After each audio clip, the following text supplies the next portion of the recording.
morning. Welcome to the second dedicated training in open data of the project promoting an open government ecosystem in Belize, implemented by the Trust for the Americas and the Department for Effective Public Management of the Organization of American States, with the support of the Embassy of the United States of America in Belize. In this session, we will share knowledge about open data principles, tools, and resources at the light of the multi-stakeholder work done with the leadership of the Open Data Charter. Thank you very much to all participants in this training session, and thank you for our host institution in Belize, CITO, the Central Information and Technology Office, who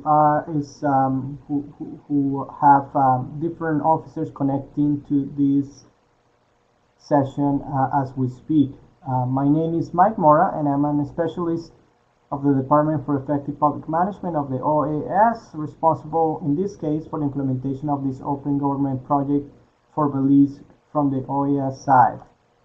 Today, we especially would like to thank the Open Data Charter for participating of this training session for Belize. The Open Data Charter leads a worldwide initiative that establishes open data principles and resources to support the fulfillment of those principles for those countries or governments, not only at the national level, but also at the local level, who adopt them. So thank you to its Deputy Executive Director, Ms. Natalia Carfi, who you can see in the screen, for joining us this morning. Ms. Carfi is connecting from Buenos Aires in Argentina, if I'm not mistaken, if any of you are not in another part of the world. And I should acknowledge the fact that she's taking valuable time off her busy agenda in preparation to the Open Government Partnership Summit taking place next week in Georgia, in Europe. As mentioned in our last training session this past Tuesday, these open data training sessions that we've started are oriented to a reduced group of government officers, that is you, for the purpose of this project, we consider the Open Government Champion Network of Belize. So this is a very important seed in a very important process that we have started in order to train and build capacities on a small group of officials in Belize. So our goal is to embrace, specialize, and develop skills in this dedicated group of officers that could work as agents for change, willing to innovate and transcend in public service delivery through open government.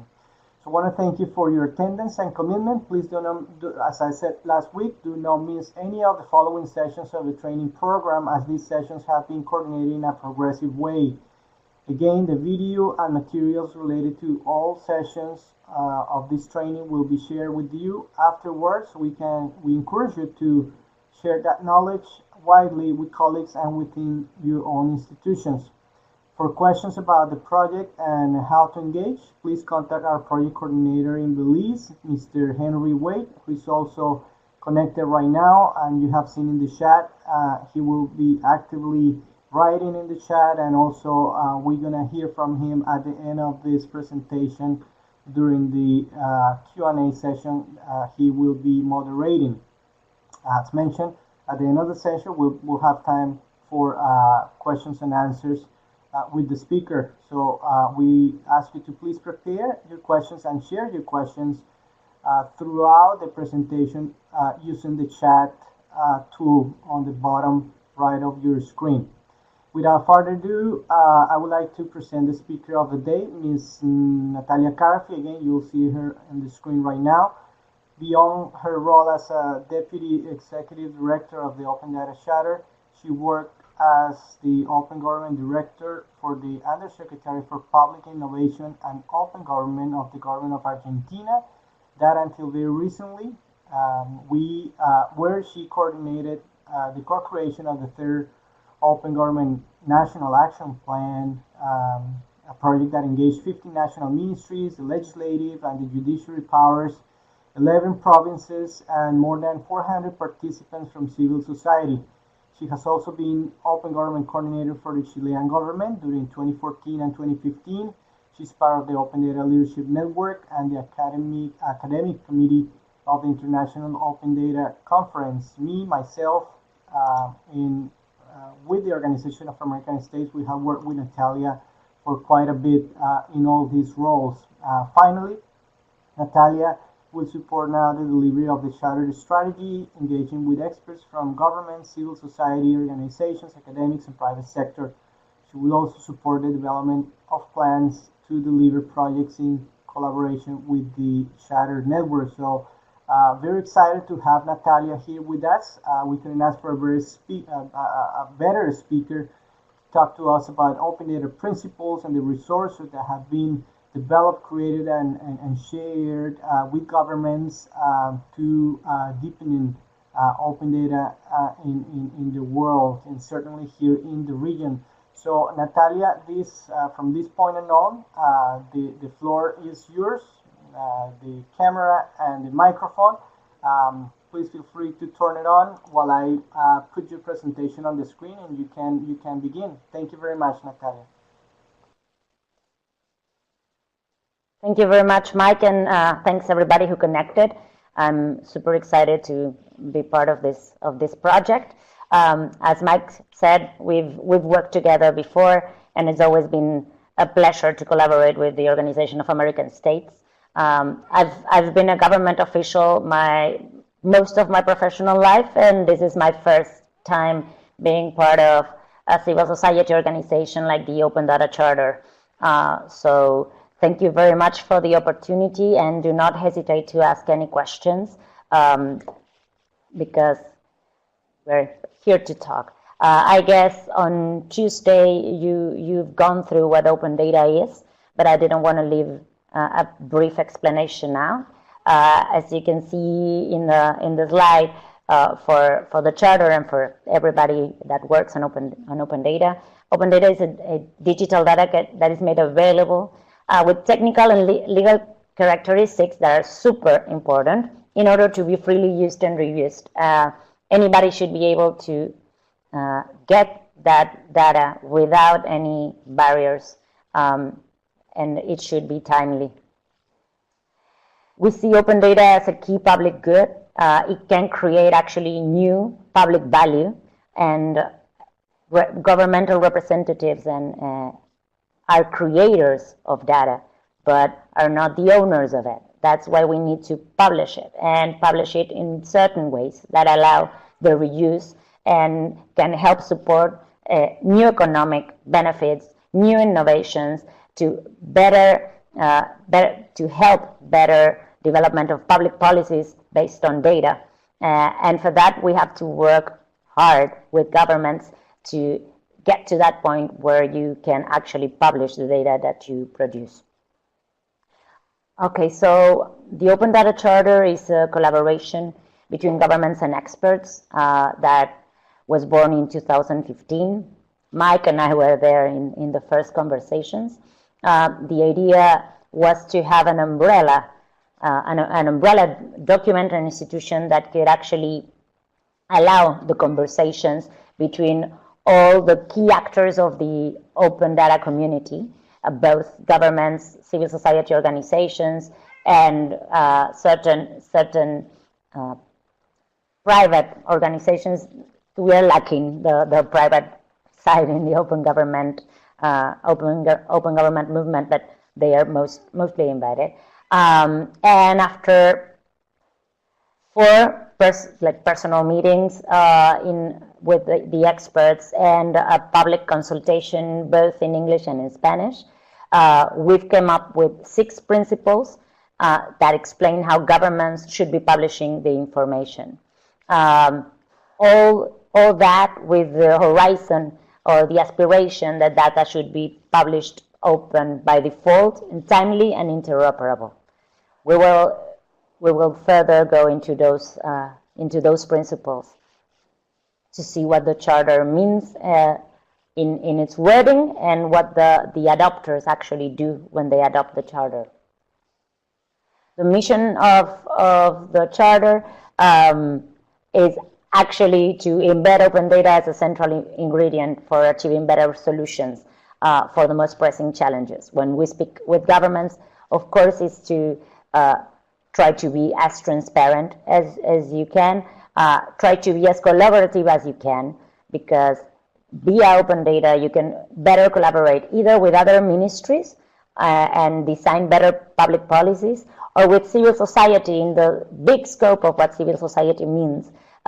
So you can collaborate with universities to develop new research and develop new programs. You can collaborate with civil society on transparency issues, on anti-corruption issues, but also on any other vertical issue. You can open up data on climate change. You can open up data on agriculture.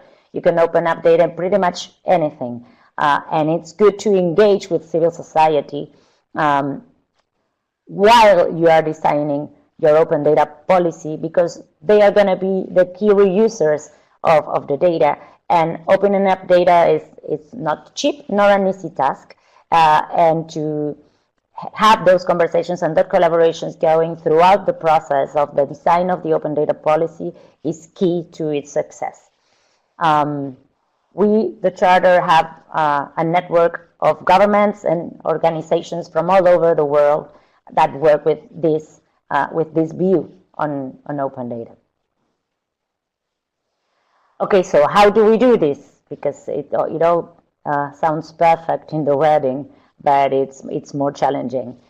We set norms, and as I said, we try to be the node of these conversations. There's a lot of open data organizations working right now on a global scope.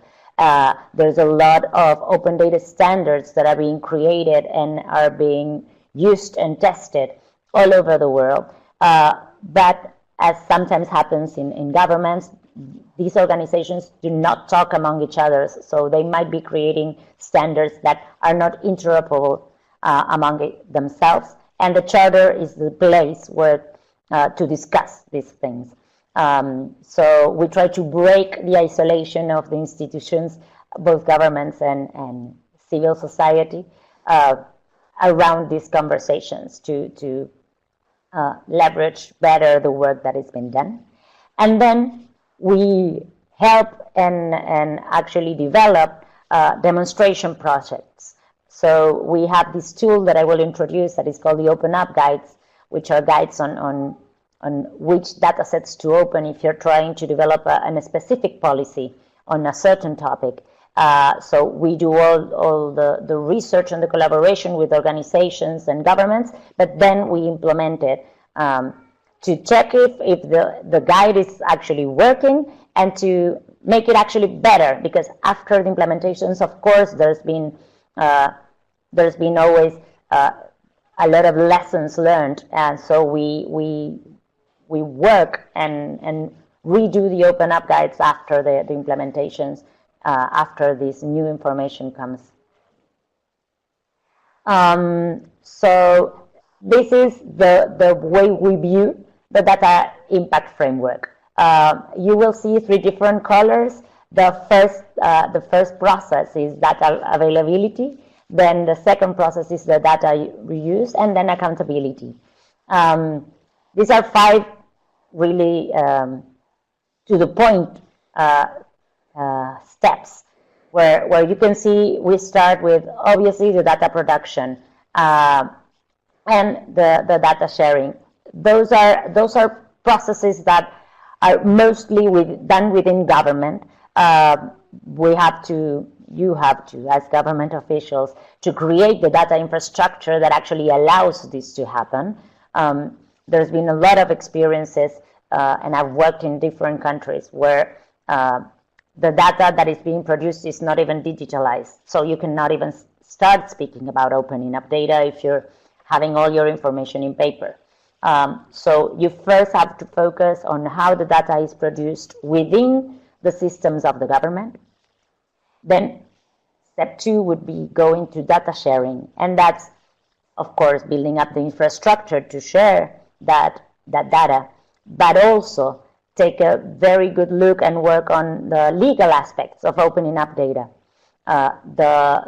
One of the first principle of the charter is open by default, but of course that we acknowledge that there's personal data that should not be open, that there's national security data that should not be open, and then each country has its own legal framework that should be addressed in the processes of opening up data, and maybe there's some needed changes in certain laws, and so the legal aspect of it, it's also super important.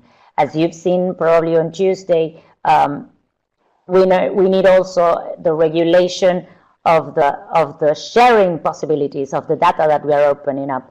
The legal framework that is attached to the data is super important, because it allows the users to understand how they can reuse it, to which cases and to which purposes that data can be used.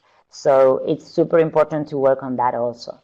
Then, of course, once again, having putting in place the data infrastructure, processing the data, and reaching out to the reusers to take action and start actually reusing the data that has been published. And that is where the open data community, I think, has matured from its first moments when it was born.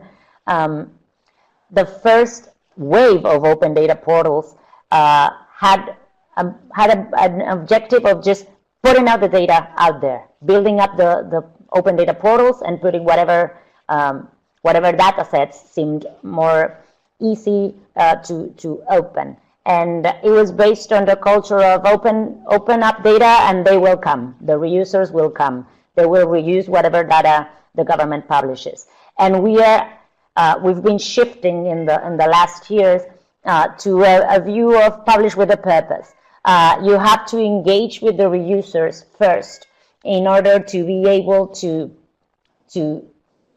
get a purpose before you open up the data. Like, what is the key question that I'm trying to answer by opening up this data? What is the key challenge that I'm facing as a government, and which is the data that can help both civil servants and organizations from outside the government to have the answers to those challenges? So it's really important to address the collaboration needed in order to have a successful open data policy. And then, of course, as part of opening up the process of open up data, we need a response mechanism.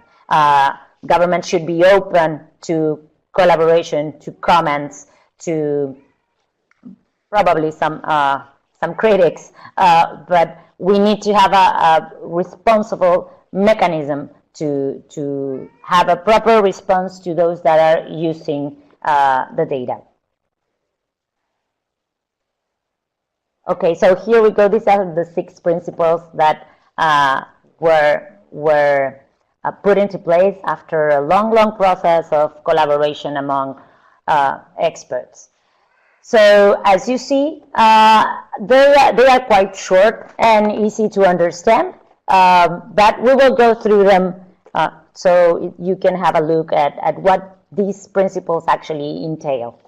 So open by default is the first one. It's probably the most controversial one also, because there's a lot of governments that just feel afraid to adopt the charter because of this principle. It's a super high bar, but we are not expecting everybody to sign the charter and open up everything they've got. We understand this is a process that grows throughout the time, and so do not be afraid of the open by default principle. What do we mean when we talk about open by default?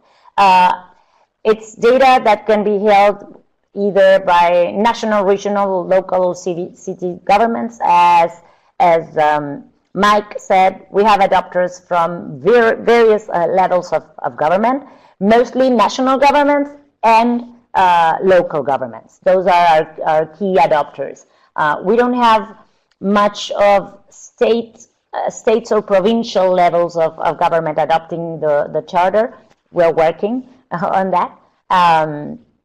So the idea is to have all the levels of public governments. The international bodies also need to be transparent, so everybody can actually publish data.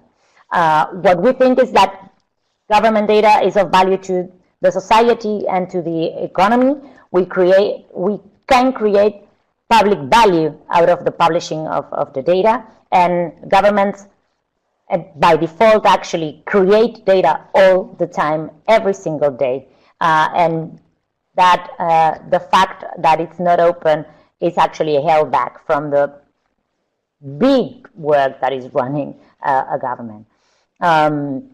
We, of course, try to, as I said, be the hub of these conversations and trying to harmonize the open data understanding, the standards, the ways the open data is exchanged, and super important, as I said before, having into account the right to privacy, the use of personal data, the publication of personal data or not, and that is key. You have to have those tough questions and tough conversations while you are developing your open data policy. It's super important. There's been more than one case where personal data has been published, and it's a problem with the rights of people to their own privacy. And of course, governments manage a lot of personal information to better service and better create public policies, but that should be kept within government. What do the adopters do to fulfill this principle? We expect them to be transparent also, so we have all the adoption letters in the webpage and their action plans. You can see here a piece of what they do actually. They are responsible to us and to whoever wants to check what they are doing to fulfill the principles. As I said, we do not expect the governments to fulfill and totally complete the 6 principles at once. We know this is a process and this is hard, but we decided as a community to set the high bar on this. Timely and comprehensive. Of course, it has to do with the need of the data to be published as soon as possible, and there's a lot of value on that. Not every piece of data is actually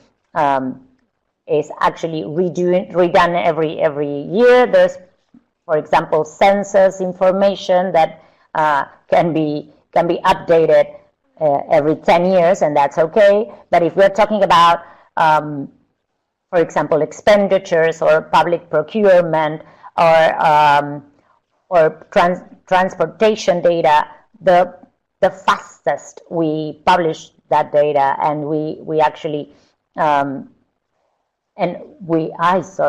English word and we update that data, the most helpful it is. The example, the super simple example is buses, the data, like the routes and their timetables. And there's a lot of apps that have been created with the publication of that data set on a very updated manner, and so people can go to the bus stops on time and do not miss their buses, and then can actually program their day in a better way. Then, of course, as I've already said, the importance of consultation to prioritize the data for release is super important to get those conversations going. There's a lot of places where there's not an open data community, and so it's good to try to create it, to have those conversations with probably with universities. It's the first conversations to have, civil society organizations. So as you, as civil servants, as part of governments, are actually going through this process of developing an open data initiative and learning about open data, that is also needed in universities and in civil society organizations. And it will be super helpful for your own policy, because there's nothing that is more frustrating than going through the whole process of building up an open data portal, and then nobody uses it. In order to create public value, we need the reusers. So that conversation needs to be going. And then, of course, the quality of data. The data should be published in its maximum quality possible, with good metadata that actually explains the data set and allows the reusers to know when the data is going to be updated, which are the legal frameworks that is included in that data set, and the quality is super important for the reusers. Okay, so what do they do when they adopt the charter? These are the list of things. Of course, we need to know what they're going to publish, how they're going to publish, to give us the updated links, the disaggregation of the data they are actually open, and of course work with us on getting this going. We do not want the governments to go alone through this process. Both me and the director of the charter were government officials. We know what is to go through this process, but we need to set the bar high. Accessible and usable is the third principle. So the idea is to have data-driven public policy, to have better co-creation of public policies and have better informed decisions in order to be more successful in all the aspects that a public policy can actually be successful in, as spend the expenditure of the resources and the teams and everything. And then, of course, the data, the open data portal, everybody sets up an open data portal, should be discoverable, of course, and super accessible, and not have any bureaucratic or administrative barriers. Like, you do not ask for a login. You should not, in theory, be caring on who is actually downloading the data sets, because the data sets are for everybody. So that's what we look for. Of course, these are the activities that the governments usually do: publish data on a central portal. There's a lot of countries like Argentina, for example, that has one central portal where all the data sets are gathered, but then each ministry has its own portal. And the central portal just takes the information from the ministerial open data portals and puts it all together. It's a good way to encourage the ministries to publish data. They want their own portals, to have their own communications with their own communities, but there should be also one central portal where everybody can go and take a look at everybody's data. Then, of course, work with existing standards. There's a lot of standards that have been developed and are being used, like the open contracting one, and like the public procurement. So we can help out governments that are developing their open data initiatives to take a look at which standards already exist, which are the tools that already exist, so to not reinvent the wheel and to start publishing with the best quality they can.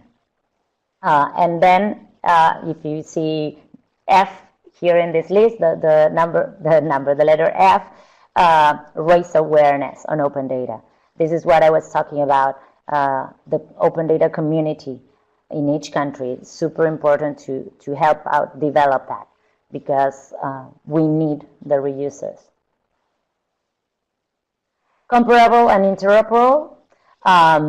So this is what I was talking about, the different standards that have been created throughout the years.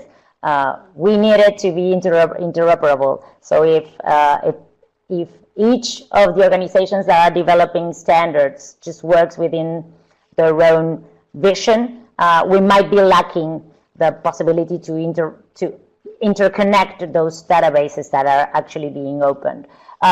So the data should be easy to compare between sectors, locations. It's super important to have the collaboration inside of government to agree on certain wordings, on certain ways of calling, for example, certain cities, or how the addresses are going to be written into those data sets. Because I've had more than one experience where within the same government there's like 3 or 4 ways to call the same location, for example. It's important to harmonize that information within government and then, of course, work with the international standards. So this is what the governments, what the adopters, which are always governments, do when they adopt the charter and work with this 4th principle. It's super, I just said it super fast, but metadata, it's super important also. The metadata gives the context of the data set that it's in that portal. It has all the information about the legal aspects of the reuse of that data. It has the information on how updated that data set is. It has the information also on the standards that it's being used to provide that information. It has the information on who is responsible for that data set, and probably, if it's good metadata, also the contact info of the person that is in charge of that data set. The idea is to have as much information as you can that gives context and actually explains what the data set is about. Because government data, when you work with the government data, there's a lot of keywords that for us being government officials, it's super clear. But for the reusers that work outside of the government, those keywords mean different things or that don't mean anything. So it's super important to have good metadata that gives this context to the data set. And then, of course, the 5th, when we were in the discussion of the Open Data Charter, we had, at the beginning, we had only 5 principles, and then we ended up with 6. This one is the one that where we were discussing and then decided to have a 6th one.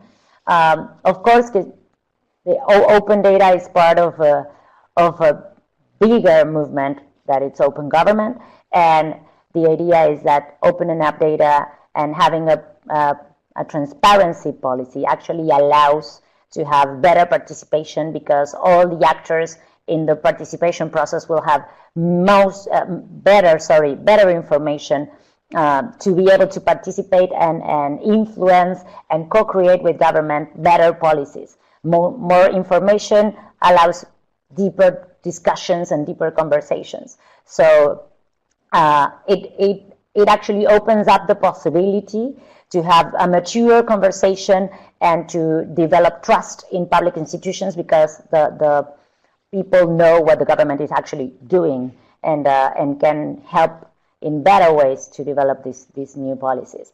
The idea is that collaborating with civil society helps out creating more public value, and it also strengthens the government and the rule of law. It's been said a lot that trust in governments it's sinking, and these open government policies, open data being one of them, one of the key public policies when you engage in open government, it's also part of that. Okay, so here are once again the activities that governments do when they adopt the charter.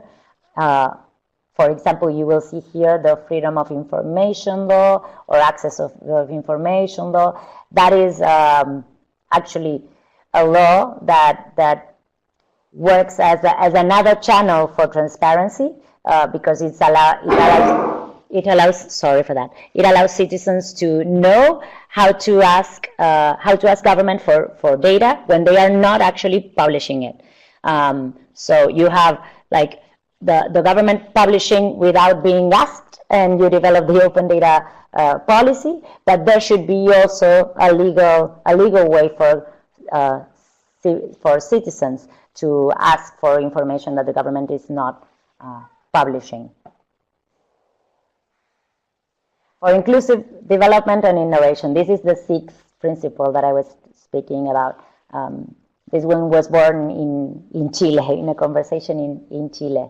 Of course, we are all in the process of working towards SDGs, and so inclusive development is one of the key ideas that is drawn with the open data policies. Open data can be used for many purposes, and we actually do not know the possibilities of reuse. So open data, it stimulates creativity and innovation in ways that we don't even get the chance to think. Of course, with publishing with a purpose statement, we say that it's better to have a challenge and then decide which data to open, but it's social challenges. It's something that we all in the region have as countries. So these had to be part of the charter. And then, as we've been talking about, the government roles that not end with the release of the data. It must, and we must take an active role in understanding the reuse of the data in order to provide better data the next time, and to have more reusers using that data, and to be able to reuse it, our own data. Like, you're working hard on opening up data as civil servants.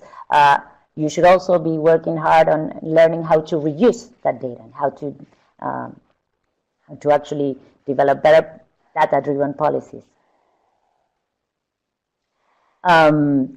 This is part of the activities that the governments that adopt the charter face.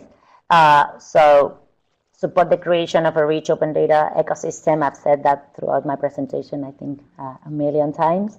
The idea is to also get to the point where you can co-create data sets with civil society, because they can also help out gathering data that is super important. It's very important to connect with education institutions that can start explaining what open data is and what is the value that can be aggregated with the publication. So engage with schools and post-secondary education institutions. Of course, support research with open data. That's where universities come into place and researchers come into place. This is a new information that they can reach and they can reuse freely. So new research are key, and there's a lot of new reusers that got born out of the open data policies throughout the hemisphere. There's actually data journalism now, for example. So there are journalists that just do their research and their publication based on open data government portals. And they extract their news and their new info out of the open data portals. And the idea is that the last one, empower the future generations of data innovators. The community has grown and has matured. We're still growing, and we need to be able to develop strategies to bring in more people and the new generations to this, because this is only going to grow. This is just a brief presentation on how adoption goes. We need a high level statement of support, and then of course the explanation on how you intend to work on the 6 principles. As I said, we do not intend all the governments to work on the 6 principles at the same time and open up all their data in like 1 month because you've signed the Open Data Charter. We need the we will go through the process with you.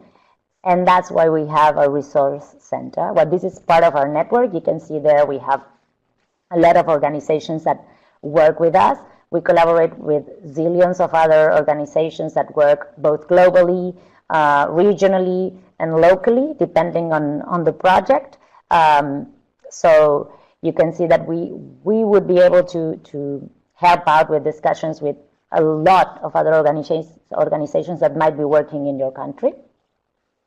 And this is what I was talking about. We have a web page that Mike has sent the link through the chat room. I saw there, but I wanted to talk about 4 of our resources. You can then go to the resource center and take a look at everything.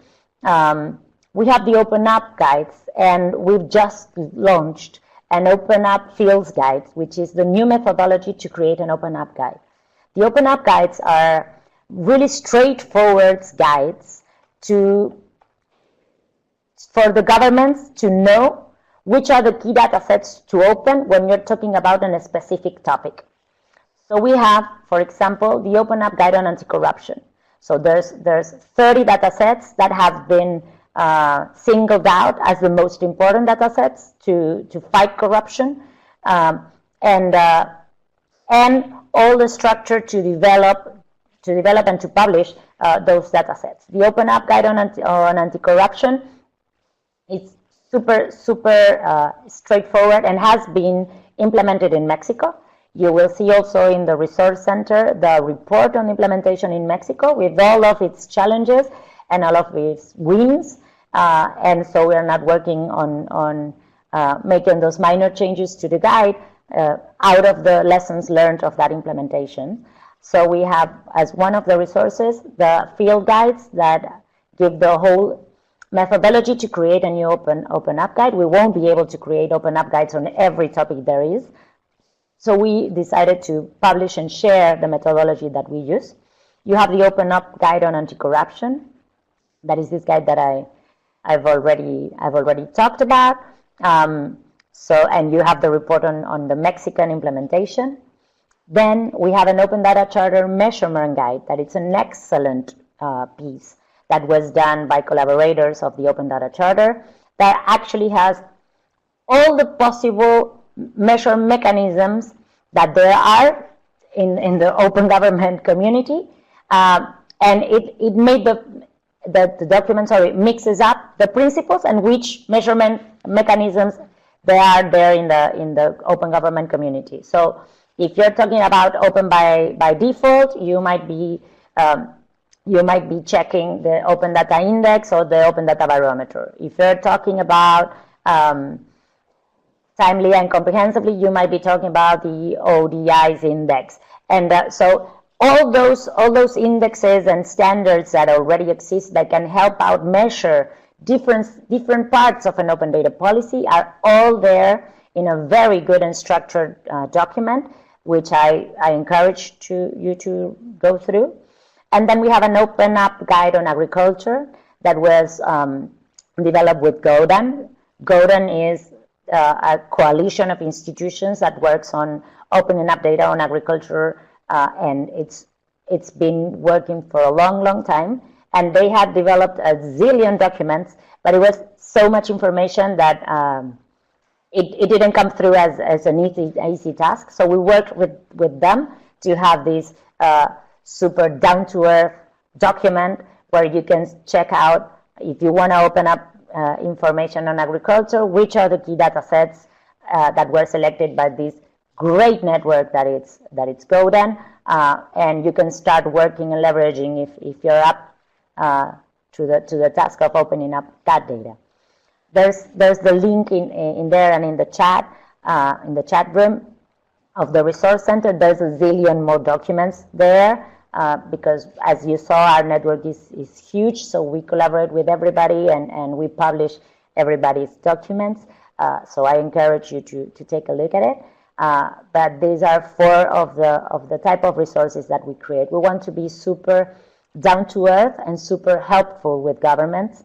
And of course, deep research are needed, but it's always good to have like a super clear, down to earth document that allows you to leverage if you're in the moment of opening up certain data sets or not.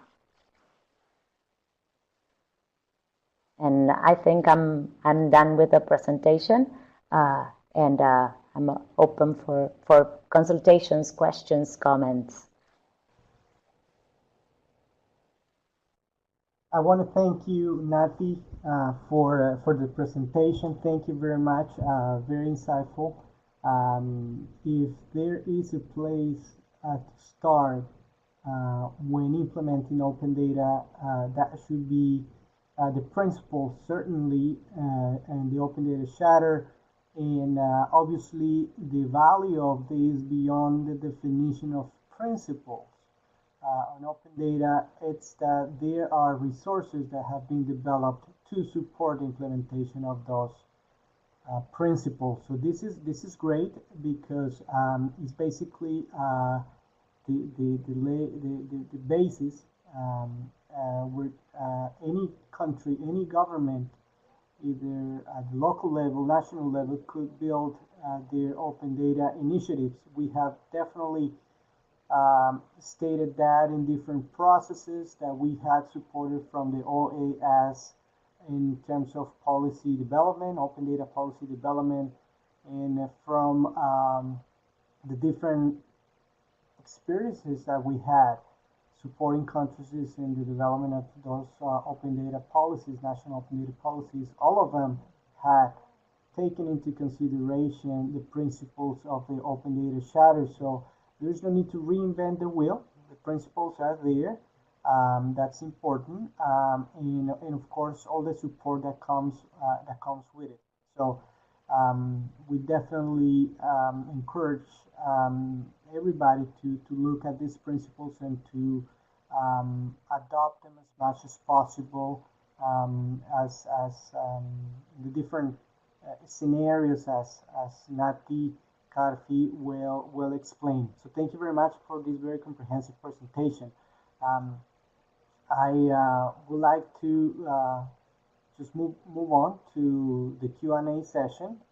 For that, I will ask Mr. Henry Wade to just open his mic and help us in moderating that session. I hope the different participants, as on session number one this past Tuesday, are ready to share the questions with Natalia on the different aspects here in whatever principle or resource was explained. So, Henry, the mic is yours. Are you there?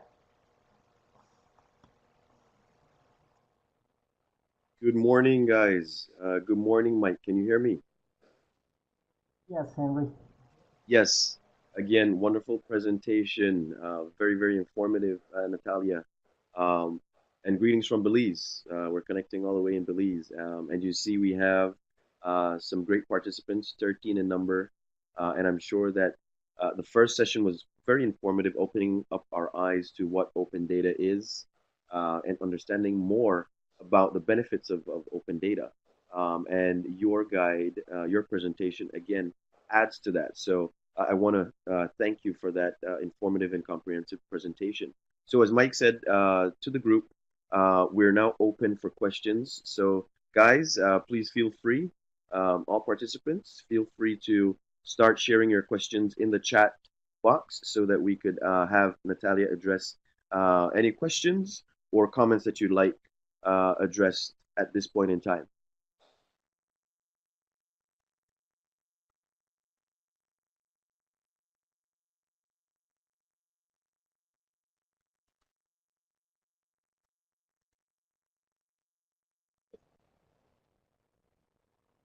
Let me start with one, Henry, while our colleagues in Belize um, get ready with their questions. Um, you stated, Natalia, that probably principle number one, open by default, is one of the most controversial ones. We have as organization helping countries on starting open data initiatives. We have faced that. We have faced in the different dialogues that we had the first encounter with that. I mean, opening data, as scary it is, um, um, why opening by default? In why opening by default really means, which is not necessarily, again, to just opening every single piece of data that we have, but thinking, a way of culture of thinking that information from the very beginning when it's produced could be designed, to be open. You talk about metadata as well, and that's important. So, what have been the most, what's the pattern basically when countries, that you have seen when countries or governments face this, um, um, first principle opening by default, and what has been the experience of the Open Data Charter? What have the Open Data Charter seen, in terms of the progress from understanding in that culture of openness through this, very first principle?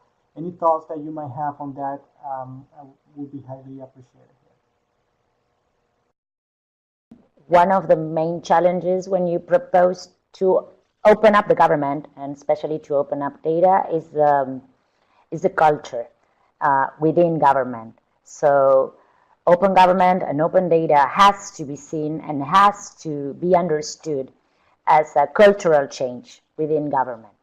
And because it is a cultural change, it's a process. Cultural change doesn't happen overnight. It's a process that you have to start someday, and keep on working. So that's where I see the open by default principle being useful. I know it's a challenge, but you have to set the bar really high, and having that horizon always in like up there, and when you are designing your open data policy, I think can also help throughout one of the most critical processes that an open data policy can go through, which is a change of administration. Because we've seen regionally a lot of cases where there was a lot of political will and a lot of technical development, and in building up these new open data portals and open data policies, and then out of probably misunderstanding, the open data policies have been left out when there was a change of administration. So the charter is a great tool to set that high bar and help out through the process of public administration, so that everybody has a clear horizon to be working to. And once you've adopted, it's also a tool that can help civil society help throughout the process of changes in administration. As I said, open government, it's a cultural change, and so we see the first principle, open by default, as a horizon to look out to. Of course, we would like to have all the data opened super easily and fast, but we know it's a process. And the biggest challenge, I think, is not technical. There's a lot of solutions that have been developed, but the biggest challenge is this cultural change, to have this, to internalize this idea that public officials are the creators of data, but are not the owners of it, and that actually the citizens are the owners of the data that the government creates.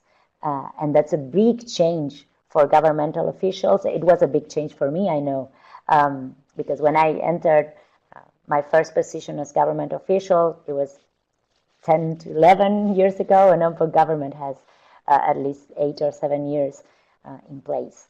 So the discussion around the principle within itself, it has to do with that, that the governments think that they adopt the charter and they need to open up everything right away. And so we've had really big discussions about this. If it was maybe a possibility to work on the wording of this first principle and make it looser. But we've always come up with the same answer that this principle should be kept as it is and being explained and communicated as a horizon. And so we ask the adopters for the list of steps that they will take to address this principle. And I think that's it. Okay, so in Argentina we have a personal data law, for a long time now, that states which data is considered public and which one is considered personal. And you can ask, actually, there's an agency where you can go and do a complaint when you think either the government or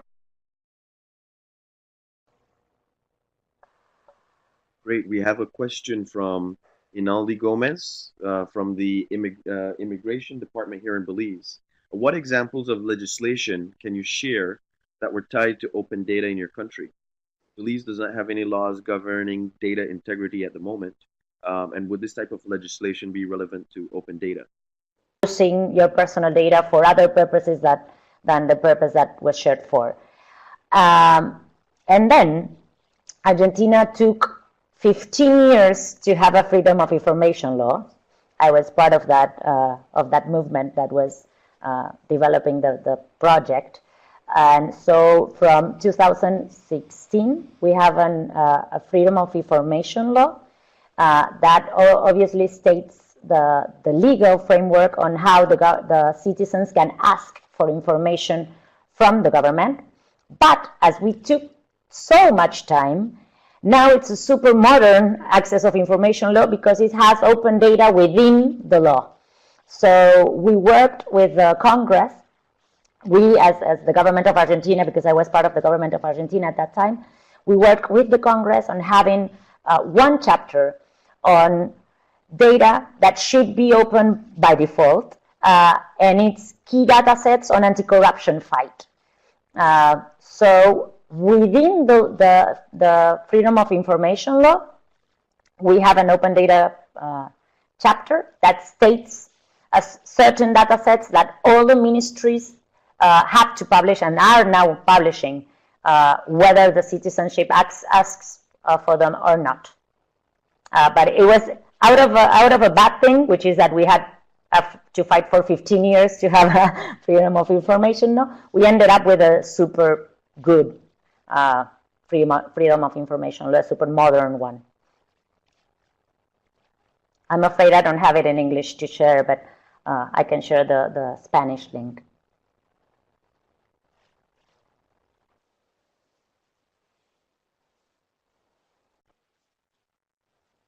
Hi, Michael. Yeah, thanks for the questions. When you say entities recompile and sell, those would be private entities or governmental entities? Because we've had problems with we've had some cases where governmental institutions did that. Yes, I see. Okay, private entities. So we have a second question coming from another Michael here in Belize, Michael Link. He's from Natural Resources Department here in Belize. His question is, 1, how do you deal with exploitation of open data? Entries recompile and sell this data. Entities recompiling and selling the data. How do you deal with that? And 2, acquiring data has a cost. Does this open data come at a cost to the public? Great questions, Mike. Deal with. That's part of the added value chain that is developed out of the open data policies. So if there's a public entity that is reusing the data to create a new business, and then he pays his taxes and his company is growing, so he has more people working for him.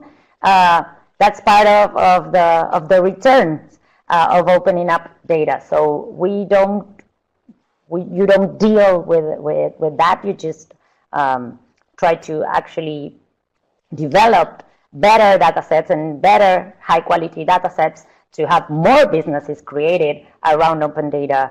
And you can see a very good example on that the GovLab of New York developed, which is Open Data 500, which is a list of companies in the United States that has as its core business open data.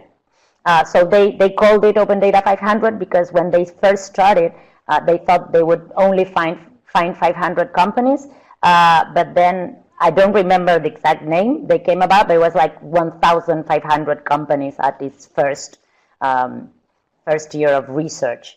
So it's one of the ways this pays off, you would say. And then, yes, opening up data is not for free, so it should be part of a public budget, and it will have a cost.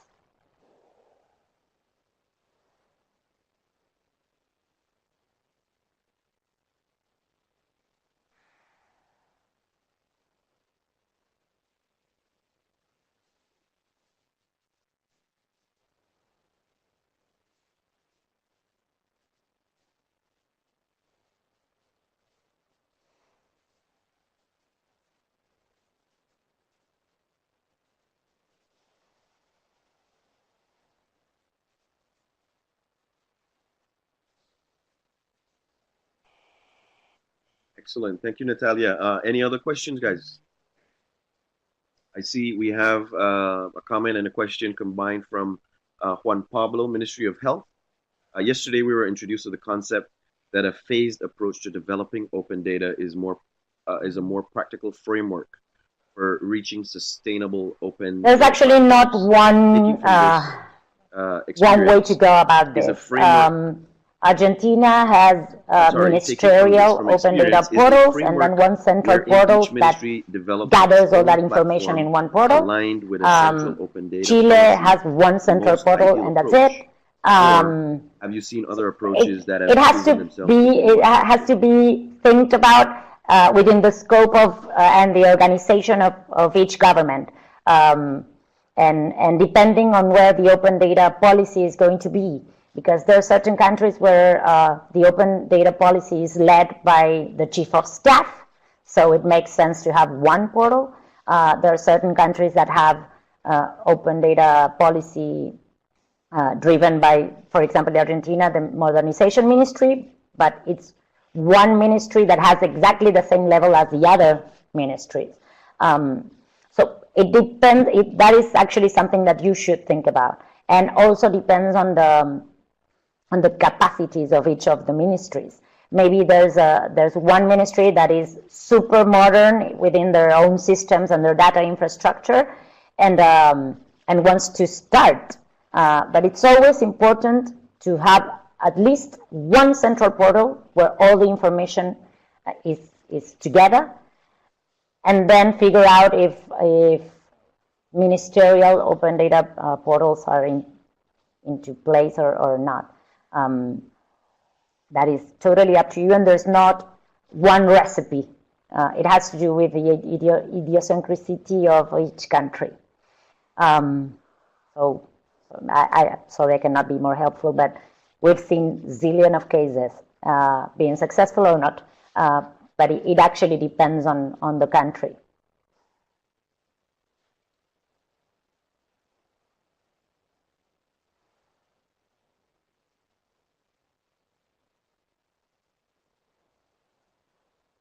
And then I'm seeing in all this question. I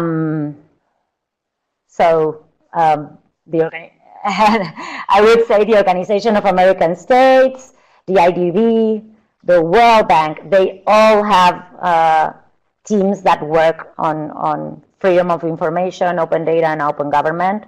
So I would go and speak with them to have this policy put into place. There's actually again, thank you, Natalia. Okay, a template of a freedom of information law that the Organization of American States created. That has been the base of most of the freedom of information laws in the whole hemisphere. It's a great document to take a look at, and of course, then develop the specifics of each country. But I think Mike can talk a little bit more about that. But I think it's international cooperation, the World Bank, the Organization of American States, and the IDB. They all have divisions that work on this, and we collaborate with them, as you can see.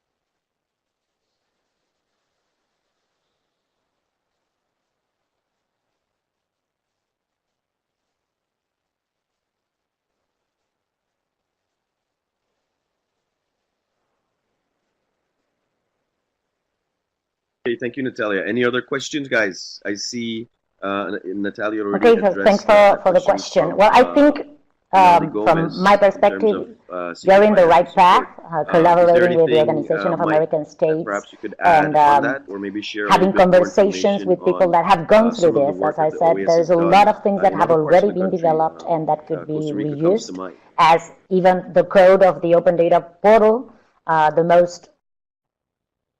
Thank you. Thank you very much, Henry. So, yeah, I think I'm aligned with Nati's response about no size fits all, and that things move in different ways within the countries. And so we had experience, and there's long debates that take place along the processes that we start with countries when generating open data national policies on specific ways to uh, finally publish the open data data sets. So we've seen different ways. We've seen the more federate portals, and then the more centralized portals, and also the institutional open data portals as well. So there's a bit of everything. There's a lot that goes with it. What's best? I think it's not necessarily for us to say, but for the different um, dynamics within the country to figure out. And that has to do with what is more effective, what is more efficient, and what is also not so much cost, or what that is also cost effective. Let me put it that way. Um, but it has to do also with the different administrative and arrangements within the country. Where you have countries that are more open in terms of um, working across different ministries, um, then then you find more attributes to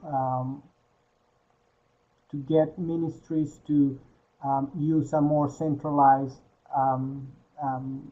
portal, if that's the case. When you don't find that, then you start disaggregating. But the important part here is one thing that I mentioned on the chat, and it's actually that whatever policy or whatever initial open data national guides are developed um, should prioritize on talking and encouraging um, the quality of the data, so that regardless of what's the final arrangement on a portal or how the information is going to be published at the end, you make sure that the quality that will be published follows certain guidelines that are agreeable by everyone, and people can match. An experience of this is, for example, a very good initiative of one government. I won't say the name, but one Central American government that quickly moved to develop an open data portal and start loading data sets on that portal. The portal was up in live for less than 6 months, because there was all kind of different problems that were associated with the quality of information that was there. And, and, and, and then they have to start working on precisely improving the quality of data there, and it took a couple years until they went back live with the portal, and that had to do with going back and start working with different institutions about an agreement on how to publish open data and so on and so forth. So you have a lot of that, a lot of countries, a lot of governments running to get a portal up and running without taking into consideration the actual data and how to go about publishing quality data there. So it has to do with how you can move a government to arrange within itself, find those arrangements that could be that can make this effective, cost effective, and also viable. But it works different in different countries. Mm. Let me add to the question something about the usage of information and value gain, gaining economic gain out of open data as well. And I think there's two things that there's one thing that um, Natalia pointed out, and is that the information is it doesn't belong to anyone necessarily. No, it's public data, it's government data, it's data that is being gathered throughout the function of the government.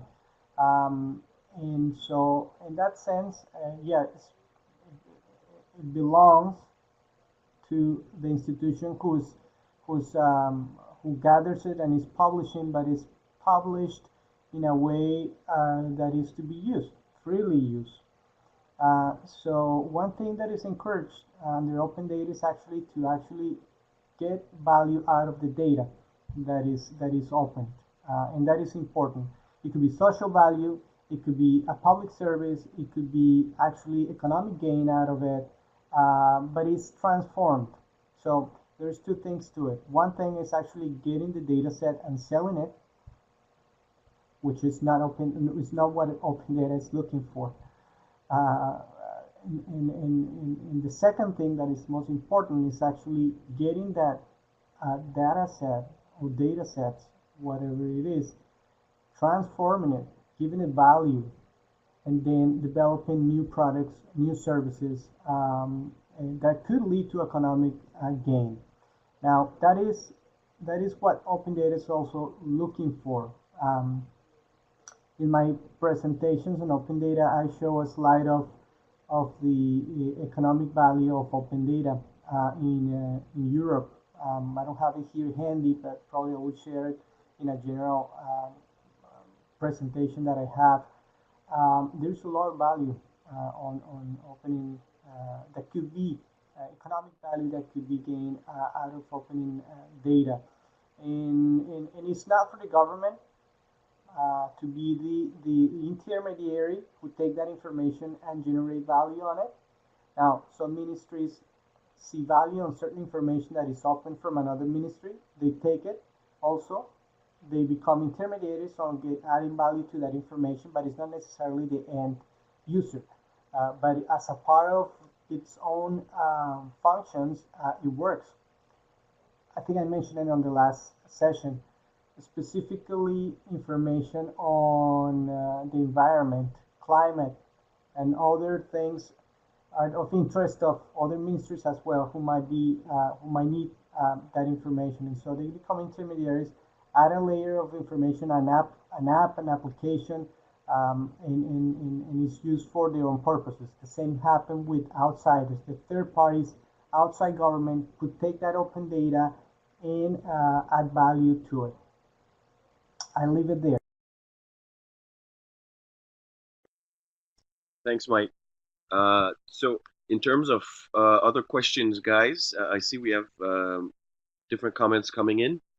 Do we have any more questions for Natalia or Mike? Feel free to share your comments and questions in the chat link, guys. But I had a question, Natalia. in terms of the creation of that open data policy, seeing that this is such a new concept here in Belize, we're really uncovering the different benefits, understanding what open government is, and finding out how we can use it to better the lives of the average citizen here in Belize, and with such a tiny population. Um, uh, what has been your experience for new developing countries embracing open data? Because again, it's so new to us.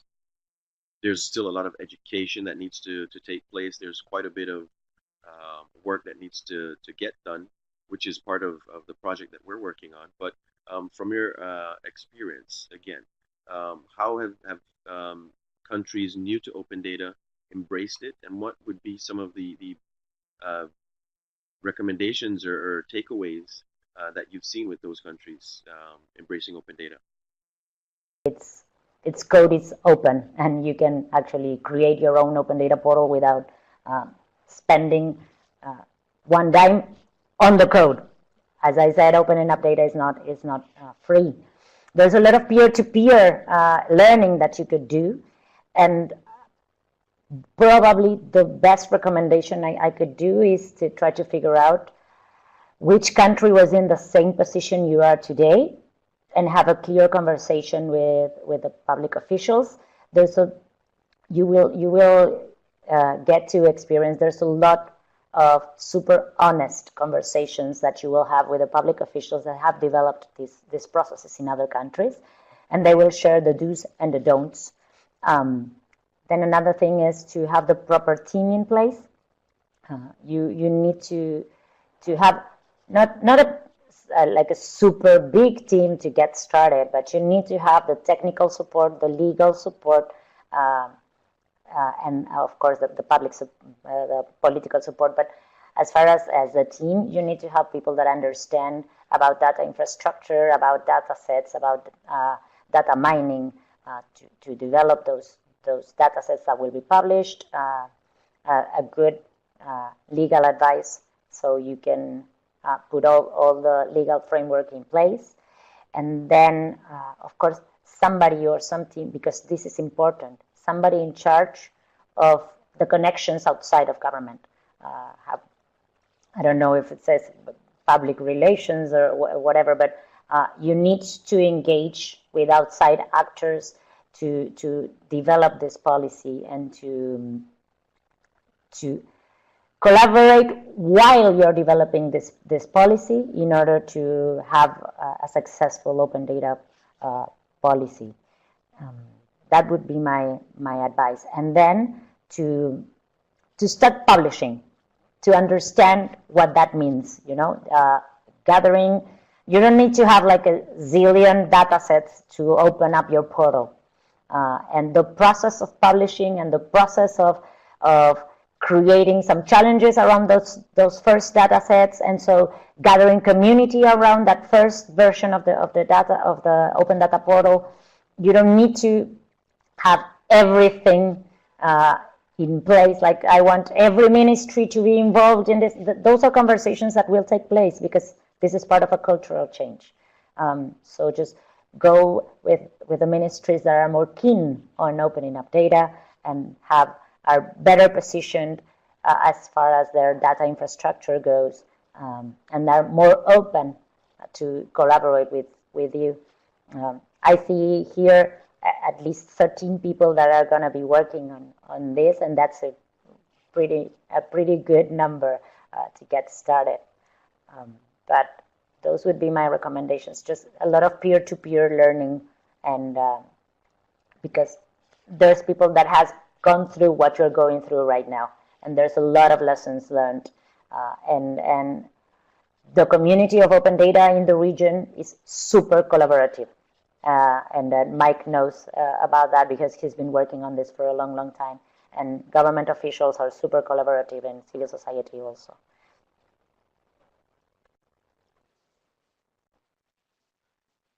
Yeah, thanks. The thing is, every ministry develops and creates data of the topic they address as the key public policy creator. So if you want to publish climate change data, you need to engage with them in order to help them develop the data sets that then you'll be publishing.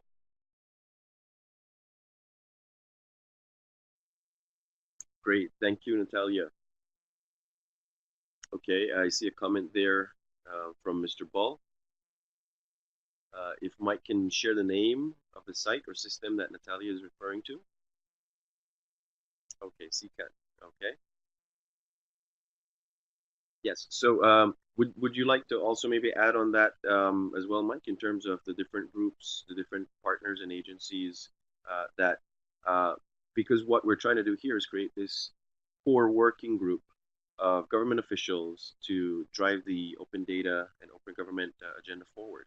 So by maybe providing linkages to some of the more regional groups, we can start to explore and take note of their experiences, things that they've gone through to make, I guess, developing the open data, not just the open data policy, but the mindset, changing that mindset, getting a better understanding of the benefits of open data and open government. Is there anything you'd like to add on top of what Natalia mentioned, Mike?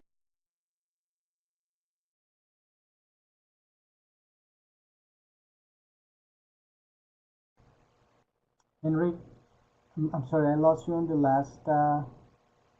last question. No, I was just saying, seeing that we're creating this core group of open government and open data champions on the GOB side with the participants here in this training session. I was just wondering if you could also add, or if there's anything else to add on what Natalia mentioned in terms of the regional groups that we could perhaps create those linkages with, so that our Belize core working group can liaise and start communicating with them.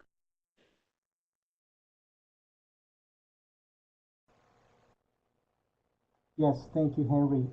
So we specifically from the Organization of American States facilitate the regional open data working group. There's a number of 13 countries, 14 countries participating of that working group. It's a reduced group also, who actually began in 2013, 4 countries um, leading the open data movement for governments that became now 14.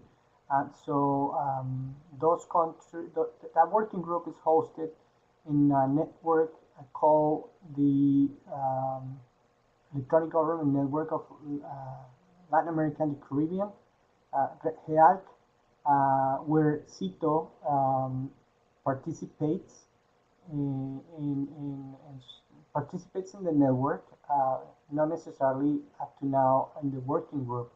And I think that working group is what is linking to different exchange scenarios to improve open data at the regional level, and of course to be a support group for those processes at the national level. That's important. So at the margins of an upcoming regional meeting and international meeting that will take place in Argentina in September, this working group will be meeting, and we will discuss in different scenarios. It will work on its own work, setting annual plans on open data, and reaching objectives that the group sets for. That's important. For example, one of them currently being worked on by Argentina is developing a regional metadata framework. And Argentina is leading that process together with other countries. And by the end of this year, there will be a regional metadata framework, and that will be a resource for our countries, so all countries can tap in, including Belize. That's important. That's just an example of the work of the working group, and we're gonna be doing that. The other scenario is actually getting together with other leaders, open data leaders of the world, since this will be an international open data conference, to share experiences. In Latin America, the good news is that Latin America it's a driving force for the advancements of open data in the world, and that's also good to say. You have countries like Argentina, Colombia, Mexico, Uruguay, Chile, who've been at the leading front worldwide regardless of those countries, uh, many of the other countries of the region are being very supportive of the different open data processes. And so we have in Latin America the most vibrant open data ecosystem that is made up of governments and civil society together. And that's very important. That's one product that we have to show as a region. The second one is actual commitments at the highest level. In this year, we reached two important commitments to use open data to combat corruption at the margins of the Summit of the Americas, where presidents and chief of states agree to use open data, and that's the first commitment ever made by a region as a whole in open data. You find commitments by groups of countries like the G7, the G8, the G20, but not necessarily as a region that is very diverse to use open data. So we conquered that. That's something that we have to show. Another product that we can show the world. That's important. And the second commitment that follows that one of the Summit of the Americas this year in Lima, Peru, is the also the political commitment set by the General Assembly as the Ministries of External Relations or Foreign Affairs of the countries of the Americas to pursue that commitment set by the presidents of using open data to combat corruption. So all those things have been achieved thanks to the work of this network, and so we hope that those networks could continue being a resource now for Belize. That's what I get my passion to work on this from the Organization of American States because I know countries are doing it and doing it well and are supporting other countries in this process. Policies are important as well as technical aspects, and so this very own training session is result of that, and we hope it will be effective also in Belize. Excellent. Thank you, Mike. And thank you again, Natalia. I see in the comment section, Natalia is addressing a comment by Inali Gomez, again from Immigration, on the question being, or the comment being, so you're saying that open data cannot be achieved by just one department in government, but by a collaborative effort from every government entity that can form a core committee along with representative of outside stakeholders that can collaborate as well and contribute. I saw you have two comments there. Natalia, would you like to of the open data policy, but like public transportation, if there's a transportation ministry, so you need to engage with the other ministries because they are creating the vertical data sets on the topics they work on. So that's a must. Of course, there's going to be easier conversations with certain ministries and tougher ones. But in order to be able to publish, you need to have those conversations with them and engage with them. And then, as I said, it's really important to help develop the reusers community also, so that when you open up data, there's actually somebody there expecting it and reusing it and creating this added public value. Policy. No. It was politics. Yeah, I have to be bluntly honest. There wasn't much political will for the law to pass. So that was it. It wasn't the technical side.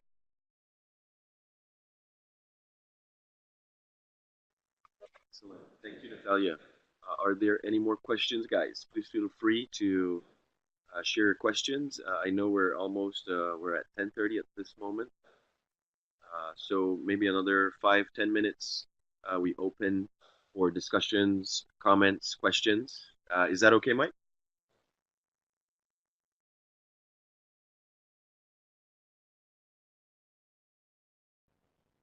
Sure, Henry, we have some time. We can take final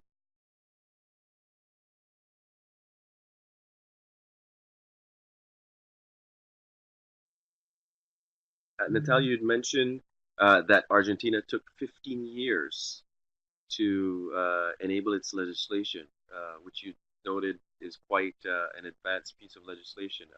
Could you share with us the process and why such a long period of time? Was it On the a lot of scope of the legislative law and the hurdles to get technicality, but across? Was it as I mentioned, and then Mike just wrote no on the support? chat, there's this baseline Politics. that was written by the Organization of American States, and there's a lot of countries to learn from that have already developed their own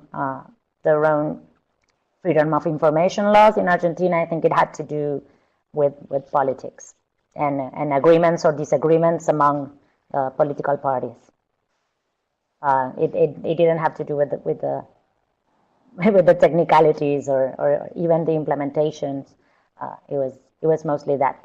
The one good thing was that as we took a lot of time, now we have a really modern freedom of information law. But it was mostly that. I have to be bluntly honest. I think it had to do with different things. The president introduced a new law project, so that was a statement of a political will. And then, unfortunately, like every country in the region, we had a lot of corruption cases, big corruption cases that were starting to pop up, and so there was. And how was towards the end? How was that overcome? Seeing that politics, which in pretty much all of our countries within the region plays a huge part in the development of the country on a whole. How was that those political hurdles overcome? Did we see?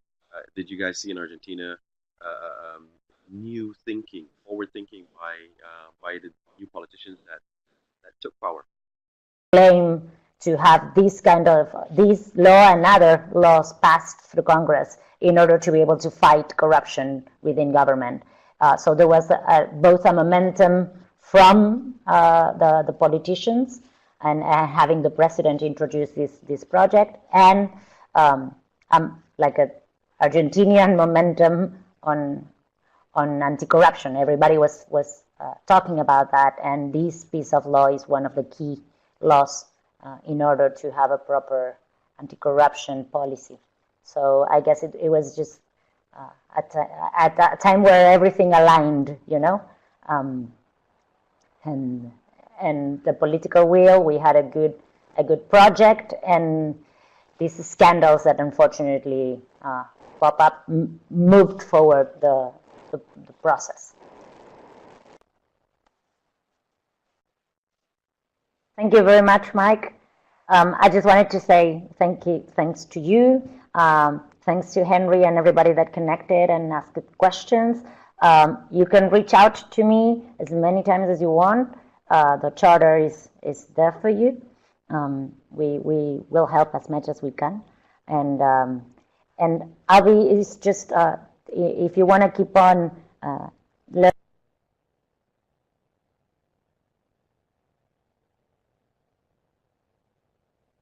Certainly, Mike. Can I add, Henry, to that a bit? We have worked with different countries on this generation of open data policy, supporting them in the processes, and I think Natalia is right. Regardless, there's one thing that has to do with the own ideologies that surround the different policies within a country, and there needs to be a breakthrough through it. So you have that, but you also have to consider the approach in those two things, regardless if it's an ideological uh, um, framework or if it's the approach. Um, you need something very important to continue pursuing this, and that's knowledge. Because there's a lot of misunderstanding about many different things that goes with the ideology as well, and that affects the way you approach things to make it happen. So, um, yeah, things started with the Freedom, the Access of Information Act countries adopt it, develop it, and start actually adjusting it throughout time. So 15 years, it's okay. Then you get changes in the middle, not only because there's a political aspect to it, but because we have evolved as a society in Latin America and the Caribbean. So and also there's different contexts. One of the very important contexts of this is actually open government. The open government, the paradigm that kicks in when the countries start working along those lines. At the same time, there is new, better technology as well that kicks in and enters government, and most importantly, the citizen. And that created a new citizen as well. We're talking within the last 10 years. So there is a combination of factors that have take us to this point and the quick advancements.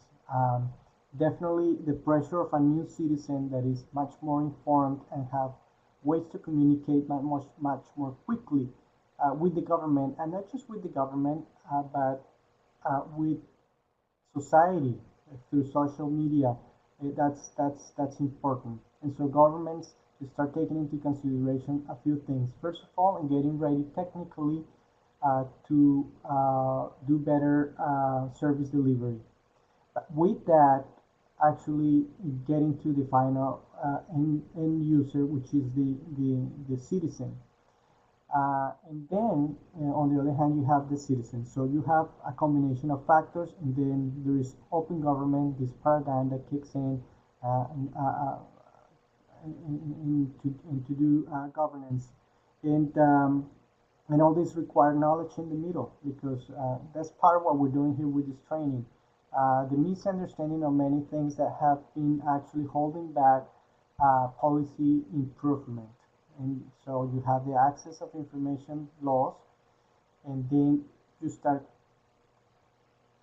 tweaking here and there to make sure that we're not talking now only about passive transparency and active transparency, whereas access of information is considered the passive transparency and open data is more the active transparency. So you have those two things that will lead to the same place, just giving information to whoever requested the information, but not now who request the information, but just make it available and having citizens and people informed. And so that's important. That goes along, and that's a mindset change that is start making precisely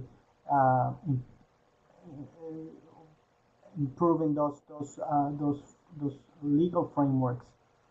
Then there is a difference between a policy that is worked on under an executive order, for example, or a decree. We have help on those ones right now of what I call basically a second generation of, not the first generation of open data policies, where actually governments take a step on improving their policies, but it's not yet a law. It's a policy.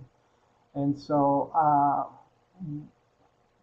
then what we see in this progress is that at some point, probably some countries much more closer to others will make a jump to making it a law. We're not there yet, but as not as an access of information, but as an open data policy, there will be open data laws, but that will take place also in that it's also complicated when it goes through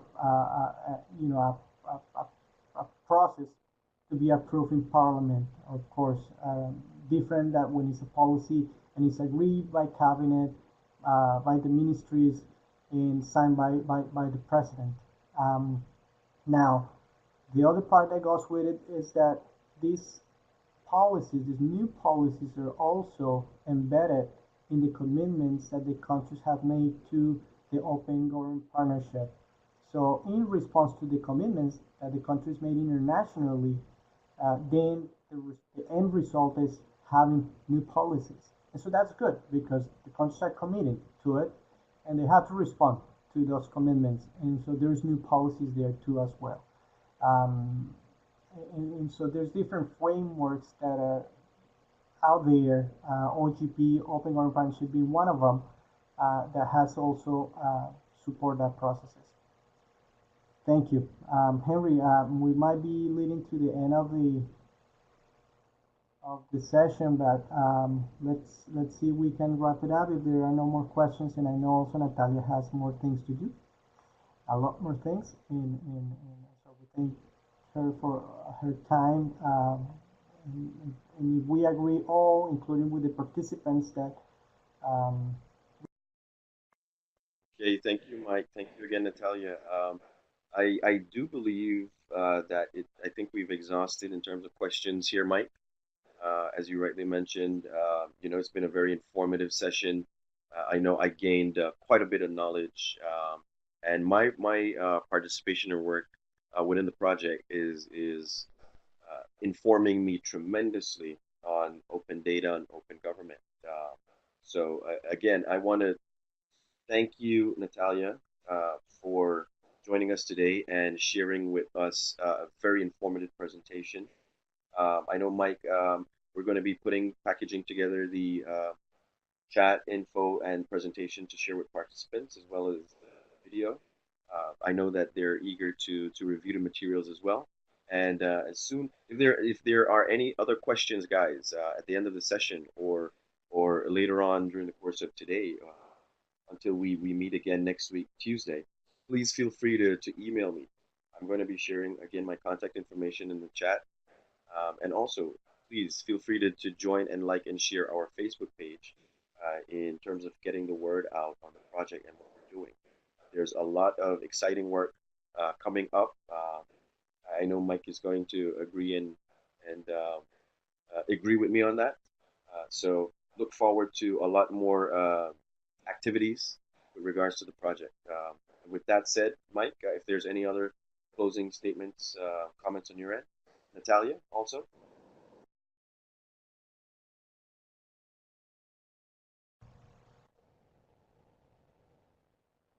Just want to thank Natalia, of course, for her time and the Open Data Charter.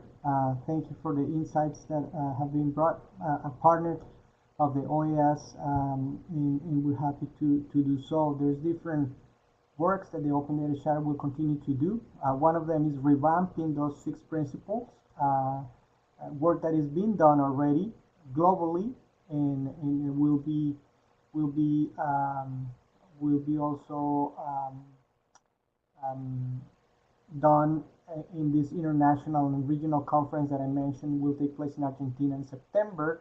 So there is work that continues to be done with the Open Data Charter. I want to thank you, Natalia, and the Open Data Charter for that.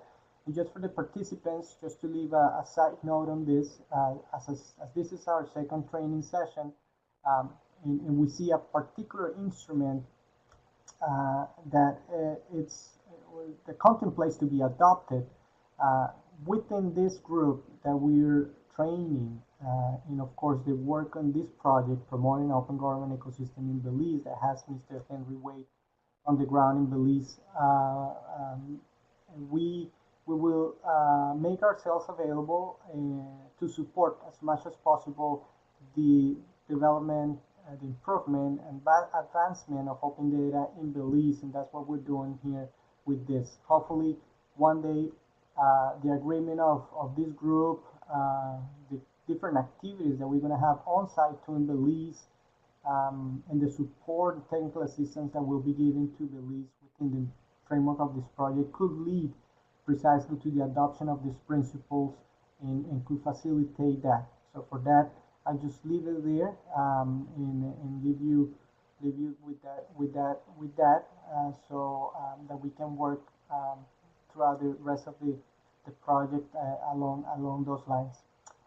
That said, that's all on my side. Thank you, Henry. Thank you, all the participants. Thank you to Cito again, who's connected and who's our host. For the next sessions, we will also accommodate, as Henry's been working and coordinating with Cito, to have you all together in the Cito training session, in some of these sessions, so that you can all gather together get out of the online phase of this and get into the actual live phase of this together with Henry. Not more about open government. Next week, the Open Government Partnership has its global summit. So I'm traveling tomorrow to Georgia, and there's going to be a few sessions that are going to be transmitted via internet. So you can have it. You can take a look at that and learn from others' experiences. I'll be talking about the charter, which you already know, but there's a lot of interesting sessions going on. So hopefully you'll be able to connect. And thank you very much for this space and for the patience and the time. And looking forward.